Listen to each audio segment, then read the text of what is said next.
अस्सलाम वालेकुम वरहमतुल्लाहि वबरकातुहू। उम्मीद है आप तमाम लोग खैर खैरियत से होंगे।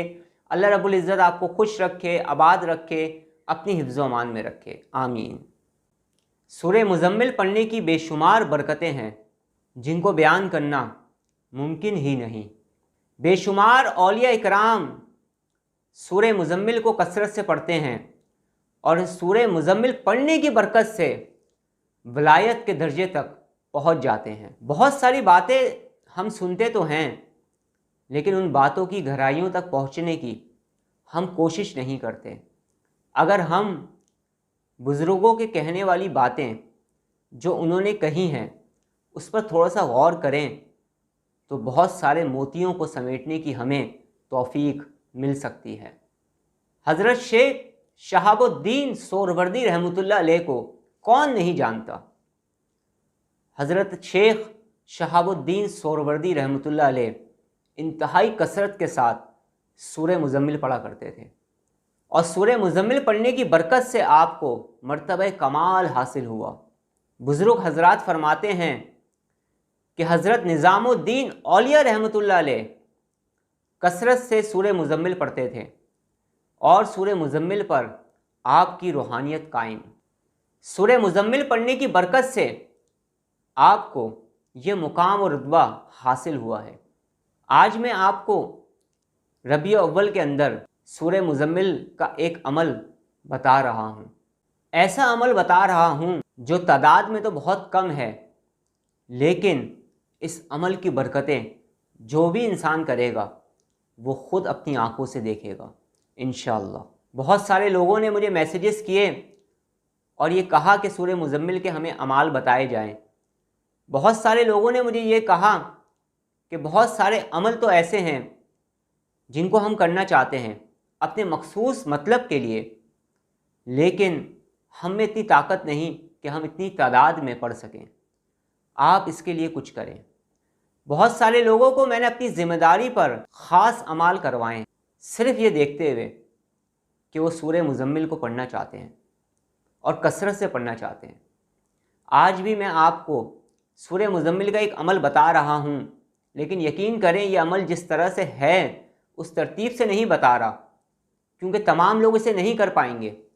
और मैं अपनी वीडियोस ज़्यादातर बना रहा हूँ ये सोच कर कि आम लोग भी ये अमाल करें और इसकी बरकतों को अपने दामन में समेटें।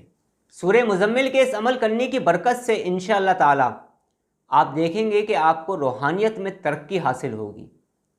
सूरह मुज़म्मिल के इस अमल करने की बरकत से आप देखेंगे कि आपके रिज़्क़ में खैर व बरकत होगी। अगर आप बीमार हैं तो आप सेहत याबी की नीयत से इस अमल को कर लें।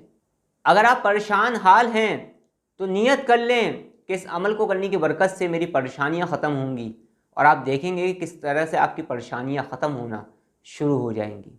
अगर आप रूहानी दुनिया के अंदर कदम रखना चाहते हैं, रूहानियत हासिल करना चाहते हैं, रूहानियत के इसरार और रमूज़ को समझना चाहते हैं, या ऐसी कोई ख्वाहिश है आपके अंदर, आप इस अमल को करें और दुआ करें, क्योंकि रूहानियत के इसरार और रमूज़ तो अल्लाह रब्बुल इज़्ज़त जिसे चाहता है उस पर खोल देता है। अल्लाह से दुआ करें। इस अमल को बताने से पहले मैं एक आसानी आप लोगों के लिए और कर दूं कि मेरी तरफ से इसकी आम इजाज़त है। हर शख्स इस माह रबीउ अव्वल में 3 दिनों में इस अमल को कर सकता है। आपको इसकी इजाज़त लेने के लिए बाकायदा तौर पर मुझे मैसेज करने की ज़रूरत नहीं है, ना ही मुझे फ़ोन करने की ज़रूरत है। मेरी तरफ से उन तमाम लोगों को इसकी इजाज़त होगी जो मेरी वीडियोस को देख रहे हैं। रबीउ अव्वल के इस महीने में आप किसी भी 3 दिनों में इस अमल को कर सकते हैं, लेकिन बस सिर्फ़ एक ही शर्त है कि आपने 3 दिनों में नागा नहीं करना है। जनमाज आपने एक रखनी है, तस्बीह आपने एक रखनी है। लिबास बेशक आप रोज़ाना तब्दील कर सकते हैं। पाक साफ़ लिबास होना चाहिए, जगह पाक होनी चाहिए। मुकम्मल तौर पर रिलैक्स होकर, मुकम्मल तौर पर पुरसकून होकर, मुकम्मल कंसंट्रेशन के साथ, मुकम्मल जहनी यकसुई के साथ आप इस अमल को करें। इंतहाई अदब के साथ, एहतराम के साथ, मोहब्बत के साथ, आजिज़ी के साथ, अल्लाह से मदद मांगते हुए इस अमल को शुरू कर दें। फिर देखिएगा इसकी बरकतें कैसे आपकी ज़िंदगी में दाखिल होती हैं। मैं ये चाहता हूँ कि आपका कोई भी मकसद है, बस आप उस मकसद की नीयत कर लें, फिर देखें कैसे आसानियों के सामान पैदा होना शुरू हो जाते हैं अल्लाह रब्बुल इज़्ज़त के हुक्म से। अमल का तरीका ये है कि आपने इशा की नमाज़ पढ़नी है और इशा की नमाज़ पढ़ने के बाद 2 रकात नफिल पढ़नी है। 2 रकात नफिल पढ़ने के बाद आपने 111 मरतबा दुरूद शरीफ पढ़नी है। दुरूद शरीफ कौन सा पढ़ना है आपने? दुरूद पाक कौन सा पढ़ना है आपने? जो आप नमाज में पढ़ते हैं, दुरूद इब्राहिमी। 111 मरतबा दुरूद इब्राहिमी पढ़ेंगे आप और उसके बाद 49 टाइम्स आपने सूरह मुज़म्मिल को एक ही नशिस्त में पढ़ना है। अपनी तरफ से कोशिश करिएगा कि एक ही नशिस्त में आप पढ़ डालें, और अगर ना हो तो फिर बहालत मजबूरी, कोई मजबूरी है, आप बीमार हैं, परेशान हैं, कोई प्रॉब्लम है, तो 2 नशिस्त में कर दें। लेकिन फ़जर की नमाज से 1 घंटे पहले तक आपने इस अमल को कर लेना है, इशा के बाद और फ़जर से पहले। अमल शुरू करने से पहले हस्ब तौफीक सदका दें, अमल ख़त्म कर लें तो भी हस्ब तौफीक सदका दें।